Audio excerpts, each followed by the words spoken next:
Hey, hello everyone. This is Gongu Roach. I'm on the publishing forensic side. In case you didn't know, now you know. I'd like for you to like, share, and subscribe, and leave a comment after this video, after I speak on the retention period, retention and music publishing deals. All right. So a lot of people don't know what a retention is. I just know a lot of people who get their advance from their publishing deals, and they never understood what the retention is until they're trying to get back their rights. And I had to explain to them what the retention is in their deals, and why the label's still holding why the publisher's still holding their Schedule A song so long. So, what's a retention? In your music publishing deal, there's a retention. A retention period refers to a time period after your deal ends during which the publisher keeps ownership or control over your songs you wrote while under contract, even though the deal itself has expired or been terminated, all right? So for example, let's say you signed a 3-year publishing deal with Universal Music Publishing. During those 3 years, you wrote 50 songs, all right? After your contract ends, Universal might have a retention of 5 years. So you signed in 2025, you had a 3-year publishing deal, it ends in 2028, but they're able to hold on to your Schedule A songs for another 5 years. So that's 2023. That means 5 more years after the deal ends, Universal still controls and collects on those 50 songs before the rights revert back to you, if any. All right. So the retention is basically a control period. It basically the publisher's right to continue exploiting and collecting on the songs you wrote during the term, often used to ensure they can recoup their advances and continue benefiting from the songs they help promote, all right? So, what's a typical retention time? 3 to 10 years after the term ends is common, depending on the leverage and deal type. Some big writers negotiate shorter retention or even reversion clauses where the rights return automatically after the set period, all right? So that's what the retention is, all right? A retention period.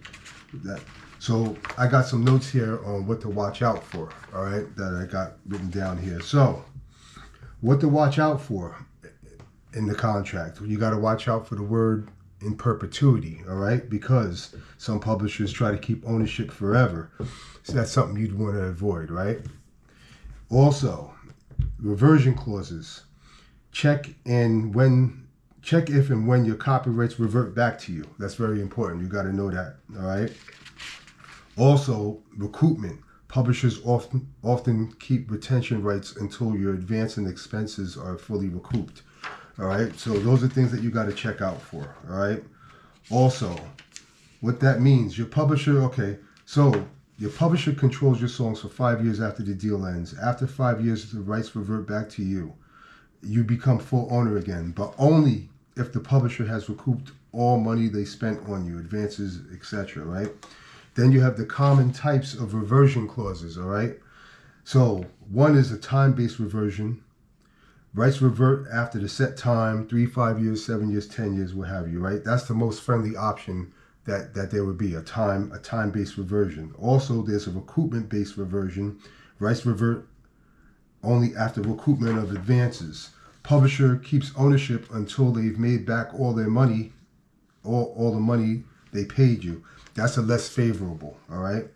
That can delay reversion indefinitely, all right? And I'm going to get to a story after I mention all of this. And then there's a triggered reversion. You can trigger reversion if publisher doesn't exploit or release your songs within a certain time.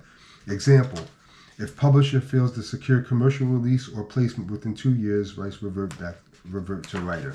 All right? So, here's a horror story for you right quick. I knew an artist that there's an artist that passed away some years ago. He or she got popular in the music business in the late 90s and never had a publishing deal, all right? And I say around the year 2000, they finally did a publishing deal. 2000, 2001, they did a publishing deal. By that time, they already released about 3 albums. And this person sold probably about, by the time by the time they signed their publishing deal with said company, Universal Publishing, they probably sold at least 15 million records worldwide. All right, and this person was hot as fish grease. All right, and by the time they signed their publishing deal with Universal, I mean, they had all the leverage in the world. This person had money out there, uncollected. He or she was going to do another album, another couple of albums, and make some more money, bring some more money in. This person wound up with a 10-year retention, which is I don't know who his lawyer was, or their manager probably didn't understand what his retention was, or just thought that was typical. But that was horrible for a person that came to Universal. It was hot as fish. Universal Publishing was hot as fish grease and sold probably like 15 million records or so. And instead of getting a 2-3 year retention or something like that, this person went for it and got a 10-year retention. And on top of that, their obligation in the publishing structure is where they had to average 37.5% publishing. All right, so in order to get out the deal, that was just one of the things that they had to do. They had to average 37.5, right? So this person was an artist, and if this person did a song with a producer, it's 50% for the producer, 50% for the artist, right? But this person had numerous features.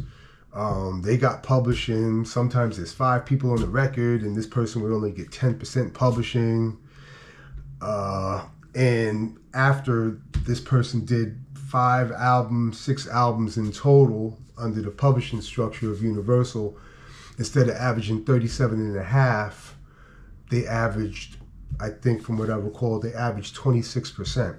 All right. And now this person passed away, and they were, 10, 11% down from what they were supposed to be, up to, which is the 37.5. And so, I mean, this person passed away and can never obligate the 37.5. You know what I'm saying? They passed away at 26%, somewhere around there. And so, I mean, it seems like they're going to have his or hers catalog indefinitely, and they don't even have to even worry about the reversion stage, because that person just never obligated the 37.5. All right. And, things like that happen. I mean, their management or whoever was supposed to say, hey, like, you got one person on the record. Okay, we'll give them 12.5, so you can average 37.5 on the other end. The producer's getting 50, so that's going to make 100.